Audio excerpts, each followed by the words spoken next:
Hello everyone, and welcome to my second 100k giveaway video.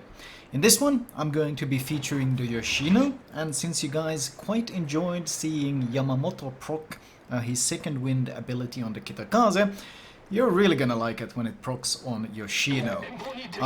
This is a slightly older vid. I never really got around to using it. I don't remember why, probably just laziness, and I never actually featured the Yoshino much since my initial review. So why not? Also, since this is part of my 100k giveaway series, this time featuring a cruiser, you have the chance to win one of 15 tier 8 premium cruisers by commenting below this post and of course subscribing to the channel. One of the 15 ships you can win is 1 out of 5 Mainz, 1 out of 5 Bagration, or 1 out of 5 Bayard. So a total of 5 Mainz, 5 Bagration, 5 Bayard are up for grabs. If you do want, please specify what ship you would prefer. For example, if you have one of them and you'd rather take any of the other two, post it in the comments and I will try to allocate it that way. In fact, the DD giveaway winners have been posted on my Twitter. I can leave you a comment to that Twitter post below in the comments so you can see if you've actually won any of the destroyers that were handed out. Moving on. Oh, and I should mention, I am giving away 2 Georgias on my Instagram right as we speak. And I'm giving away, I think, a Warspite and a T61 on my Twitter. So basically giveaways going all around. Make sure you take part if you're interested in any of the ships being handed out.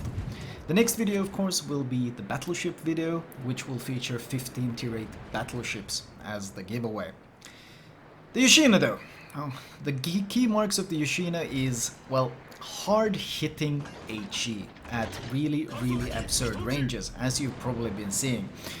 And it does have access to torpedoes. I tend to use the 20km torpedoes, mostly because, well, they're more of a zoning tool, and actually using the 12km torpedoes is so sketchy on this ship, because by the time you're 12 kilometers away from anything, you don't really want to be giving enough broadside to use these torpedoes, because your citadel is absolutely gigantic.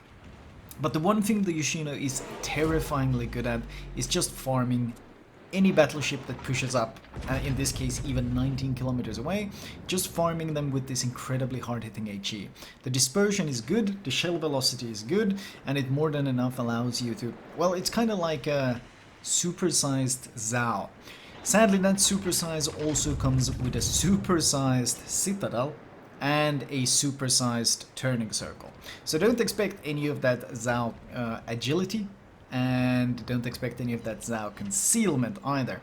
The concealment is okay for a ship this large, but you're gonna see some examples of just how massive this ship is when I sail it around. I do want to push in a bit, since we are outnumbering. Well, we're actually with 4 versus 4, but this FDG is under so much pressure that I do want to finish him off, which will leave them with just the Georgia, Mogami, Venezia, and whatever DD that is around. And in those cases I can play much more aggressive. In the Yoshino you want to avoid crossfires. In this case you see how I'm making sure the island is between me and the Georgia, so I'm only really dealing with one battleship at a time. Whenever possible do this, because broadside Yoshino is one of the juiciest targets in the game. It is so easy to citadel and so easy to flap. In fact, in this case I'd like to push in, but ultimately I'm gonna cancel it because I don't know what's waiting behind the island, and I don't know how much damage I'll take pushing too aggressively. So I take the risk of giving broadside to the FDG. If it was another battleship, I'd probably be significantly more hesitant about making this turn, because, well, but it is the FDG, which is a German battleship with only 8 guns in the front, and the dispersion is rather wonky. So I take the risk of turning out because I don't want to be farmed by the Venezia and the Mogami from behind the island. And I do drop some preemptive torps in case the Georgia gets any ideas of just YOLO rushing me, and we start angling away. The problem I have right now is that the Georgia is too much of a threat, and even sadder is that my gearing has actually smoked up. So we have no vision whatsoever. And we really need vision so we don't suddenly get ambushed by either of these ships. So Georgia is a terrifying threat to any cruiser because of that 457mm overmatch. And at this point I've just loaded AP and I'm making sure that the Mogami doesn't pop up and completely rush my North Carolina. Yoshino has a lot of health pool, and it does get access to 5 heals, but the heals are slow reloading. So don't be afraid of doing what I'm doing here. Is when you take a bit of pressure, you disengage entirely, you play it a bit safer, and you just give your heal some time to tick and time to come off cooldown so you can utilize it again. The FDG sadly gets away. Not enough pressure on him. I was really the only one putting pressure on him, and he's getting to complete safety. Georgia is turning out, hoping to get some sits on him, which the Yoshino can actually do because the AP caliber is large enough, but he angles out so much that we do about 7k. Should be enough to kill him. However, the Mogami dips back behind the island. I'm tempted to shoot the Georgia to get the kill, but ultimately if I shoot the Georgia and the Mogami pops up and torpedoes my North Carolina, I'm gonna feel like a complete fool. So I think the Georgia is gonna go down regardless, so instead I hold my fire just to make sure that the Mogami doesn't suddenly come charging out of there and take out my North Carolina. I'm kind of playing as his backup basically, making sure he can push up the way he is right now without getting killed in the process.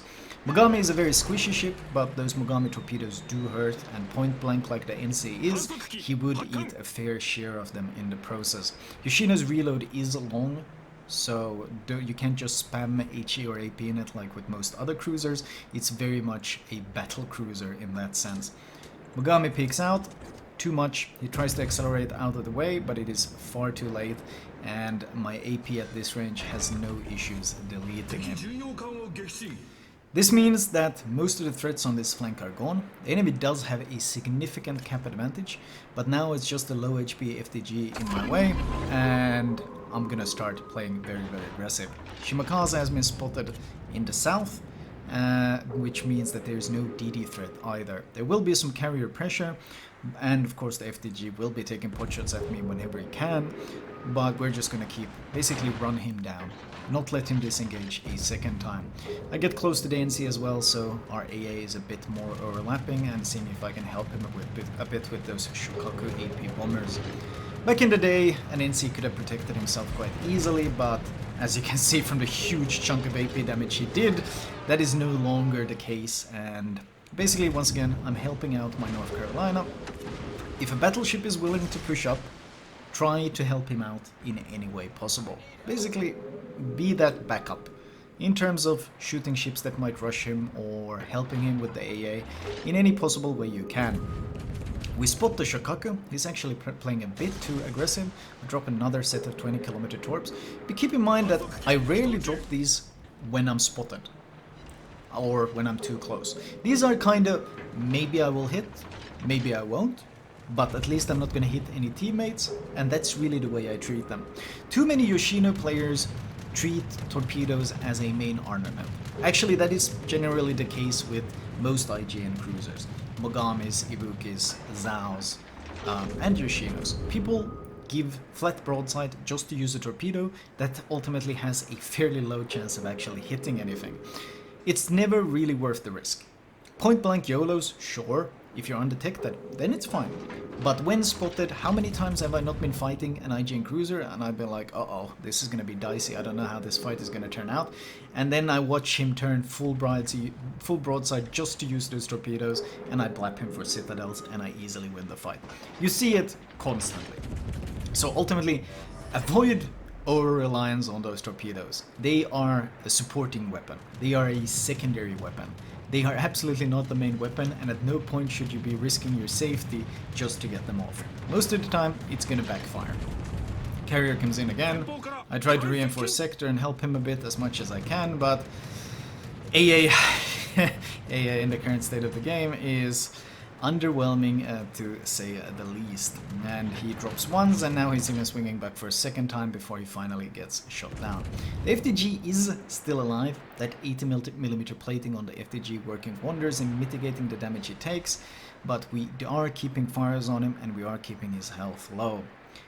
I'm tempted to shoot the Massachusetts because I really don't want him to get away. Massachusetts has that fast reloading heal, but the fire is enough to take him down, so I don't need to worry about it. Good example of that FTG armor. The NC suddenly stops though, which I don't understand. and this really messes with me, but it does give you, the viewer, an idea of just how huge the Yoshino is as a ship. If you look at the size comparison as we sail past the North Carolina, this is most certainly not a Zao or a Mogami. The Yoshino is a massive ship, which makes it a juicy target as well. AP bombers are out. NC is still alive, if pretty badly battered on the way, and we do take down the FDG. Now it's important that I want to build up speed and basically hunt down the Shokaku. Keep in mind, every time you turn your ship, you lose a bit of speed. So once you find that basically that perfect sailing angle that you want, try to avoid touching the rudder. Then you start building up speed. You can see how the speed is building and building and building. You look around, sure, but don't change your course, because the straighter you go, the faster you go. And Yoshino, when you allow it to just go in a straight line like I am, well, you see we're already closing in on 35 knots. In fact, we're going past that. Tempted to shoot the Venezia, but ultimately I do want to hunt down the Shokaku. And Yoshino's speed should allow me to do that as well, because regardless of all his strengths, speed against me should not be one of them. Venezia pushes my Kagero, which is obviously danger for the Kagero. They still have a 150 point lead, but if I can kill off the Shokaku, it means my DDs are gonna have a very easy time. Des Moines takes down the Jean Bart as well, so this is getting sketchier and sketchier, but I built up to 35.8 knots, which means it is only a matter of time. I load in AP, check my torpedoes to get an idea of how fast he's going. And you might think this is a long range for the AP, but Yoshino AP has a nice bit of punching power and good shell velocity, so it allows me to take him down. I saw where the planes came from, so I adjust my course a bit. I know where the Shokaku is now. You note how much speed I lost. I was doing 35.8, I turned in a bit, I instantly dipped to just about 30 knots. But the Shokaku has nowhere to go. If he starts turning to try to get out of the corner, I'm gonna intercept him. If he keeps going straight, I will eventually catch up to him, and he will be stuck against the border. So at this point, it's just a game of patience. I just need to survive his planes until this happens. I get vision of him. Using expert loader, switch to HE, some incoming AP from the NC, I angle in towards the NC, just to make sure he doesn't get any juicy broadsides on me. Bounce the AP, and we just hunt down the Shokaku now. I don't bother with AP, because Shokaku's plating, unlike most of the higher tier carriers like tier 10 carriers, the Shokaku plating is fairly thin. So all I really need to do is hit him with the HE, and I will be doing consistent damage. And that's really all I need at this point. Consistent damage to take him down. The NC disengages, which is a bit surprising because, well, it's only a 5 versus 6, they still had a good chance, but he's not willing to take the chance or to help his team, which means I have free reign to hunt down the Shokaku. He's still trying to go for the corner, but there's an island in front of him, he's got nowhere left to run. Keeping an eye out, I'm a bit worried about the potential Shimakaze, but he should be nowhere around this area yet, because he was spotted down south such a long time ago. This volley should be enough. The torpedo bombers do come in, but 2 ships pop up on my broadside as well. So I decide, whatever, I'm not going to stop that carrier from dropping anyway, and with my turning circle I'm unlikely to mitigate it too much. We'll eat the 2 torpedoes and start closing the distance on the enemy team. Because at this point, of course, I did mention at the start, I was running the captain Yamamoto, and any kill I get will be enough to proc his Kraken ability. Des Moines pushes aggressive, low HP Kagero, low HP Gearing. The Des Moines could potentially take it down, but I have to switch targets, because the Colbert is spotted. And the Colbert is of course a high damage cruiser, but unlike the Smolensk, the Colbert actually eats citadels, and it eats citadels very, very easily. Colbert isn't even comparable to the Smolensk. If you catch a Colbert full broadside, his thick hull is more than enough to arm your AP, and as he turns full broadside, I know that he's very much done for, because Yoshino AP can hit quite hard. And 2 citadels finishes him off, procs the Kraken ability, and now we have a nice juicy 9-second reload on this AP. And something like NC giving broadside, yeah, he probably doesn't want to do that. I chunk him for a citadel, get my high caliber, throw in some additional AP his way. A bit worried about the Des Moines potentially pushing my broadside. Get a Confederate with the next volley as well. And he's starting to angle now. He's starting to angle, and the Des Moines is potentially getting my broadside.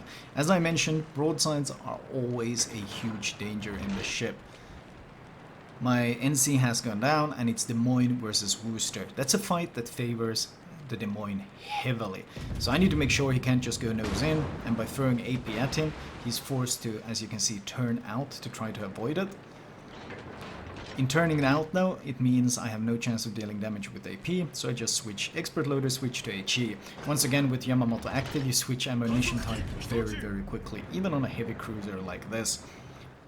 The follow-up volley doesn't do nearly as much as I'd hoped, but the reload is so stupidly fast that ultimately it doesn't even matter. It tries to angle in, but like the sheer damage you put out with this ship when you're running Yamamoto is just disgusting. And the NC of course has no other option but to keep kiting away from me, because if he tries to push in a brawl, well, then I got the torpedoes ready. And these are the situations where that torpedo threat is so very effective. At this point I've racked up 6 kills, in fact killing half the enemy team, and the only thing left is this NC running for his absolute life. The first volley is on his nose, but if we zoom in now, you can see that his nose is now blackened.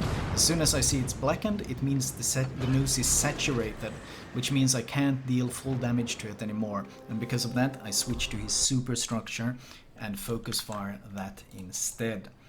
The game ends. Confederate, Dreadnought, Kraken, High Caliber. Kinda everything you want. 8 fires, 4 citadels, 6 kills, 21 plane kills mixed in as well. A pretty classic Yoshino game where one flank collapsed, or in this case we made the flank collapse, which allowed us to just push through and basically catch everyone on their team off guard, using Yoshino's speed to our advantage. Team score wise, only 2.3k. The Kagero topping the scoreboard. Ultimately though, you have to keep in mind tier 8s tend to top scoreboards much easier than tier 10s if they are in the same matchmaking. That's because if you kill a top tier ship in a tier 8, you get a huge bonus XP. In fact, that's one of the reasons why I just love shooting tier 10 DDs when I'm a tier 8 ship. Or if I land like a devastating strike on one with torpedoes, I know I'm guaranteed to top the scoreboard, because the bonus I get is just monumental. So it's a bit of an incentive in the game to, even if you're up tier, to try your best, because the game does favor you when it comes to the scoreboard in the end. Still though, props to him. Team score wise, we 1.3 million potential, perhaps not that much. Did a bit of damage to everyone. Majority of the time we shot HE, except for select broadsides. Mogami, Colbert, a bit of Des Moines broadside. Massachusetts. Basically any broadsides. We don't have improved pen angles like the Alaska, we don't have short fuse like the Stalingrad, but that doesn't mean that our AP can't punish full broadside ships. Damage received, 86,000.